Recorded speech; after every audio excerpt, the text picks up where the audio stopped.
Hello बच्चों, आज हम करेंगे वृत्त का क्षेत्रफल और वृत्त की परिधि की लंबाई ज्ञात। वृत्त का क्षेत्रफल का फॉर्मूला क्या होता है हमारे पास? वृत्त का क्षेत्रफल क्या फॉर्मूला होता है इसका? पाई आर का स्क्वायर। आर क्या होती है यहाँ पे? हमारी त्रिज्या। जो भी मान लो कोई वृत्त है हमारे पास, तो सेंटर से उसके जो केंद्र से दूरी होती है, ये सब उसकी क्या कहलाती है? त्रिज्या। और ये सब क्या होती हैं? बराबर। तो ये हमें कितनी दे रखी है? 7 सेंटीमीटर। और पाई की हमारे पास दो वैल्यूज होती हैं। कौन कौन सी? 22/7 और 3.14। हम किसी का भी यूज कर सकते हैं। क्वेश्चन में अगर दी हुई है तो हम उसी का यूज करेंगे। तो हम कोई भी दोनों में से कोई वैल्यू ले सकते हैं।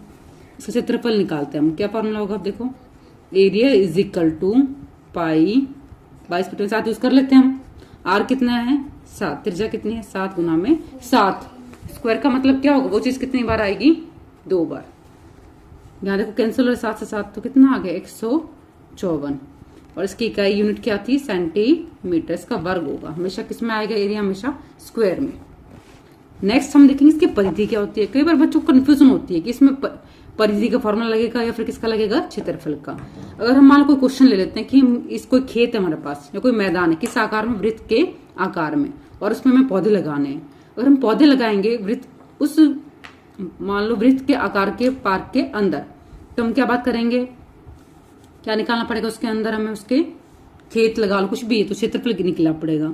अगर हम ये कह दें मान लो कि हमें कोई वृत्ताकार बगीचा है, उसकी में 4 दीवारी करनी है, तो वहां पे हम क्या निकालेंगे? उसकी परिधि। और परिधि के लिए हमारे पास क्या फॉर्मूला होगा?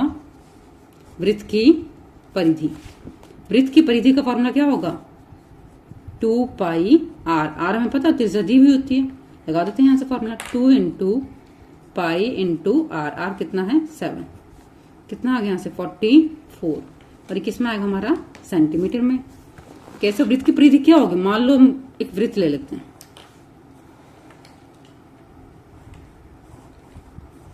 और इसको हमने यहां से कट कर दिया, तो यहां से लेकर यहां तक इसकी लंबाई भी हम मेजर कर सकते हैं। तो ये क्या होगी? इसकी परिधि। और इसका फॉर्मूला क्या होगा हमारा? 2 पाई आर। फॉर्मूला रख दिया हमने, यहां से वैल्यू आ गई हमारी। और ये हमेशा किसमें होती है? सिंगल यूनिट में। सेंटीमीटर, मीटर, ऐसे होगी। स्क्वायर कभी भी नहीं होगा, क्योंकि यहाँ पे कितने डिजिट है हमारे पास? आर कितनी बार यूज हो रहा है? 1 बार। तो सेंटीमीटर 1 बार यूज हुआ। वहां कितनी बार आया? सेंटीमीटर कितने बार आ गया? 2 बार। तो उससे क्या होगा? स्क्वायर। तो इस तरीके से हमने क्या निकाला यहाँ पे? वृत्त का क्षेत्रफल और वृत्त की परिधि।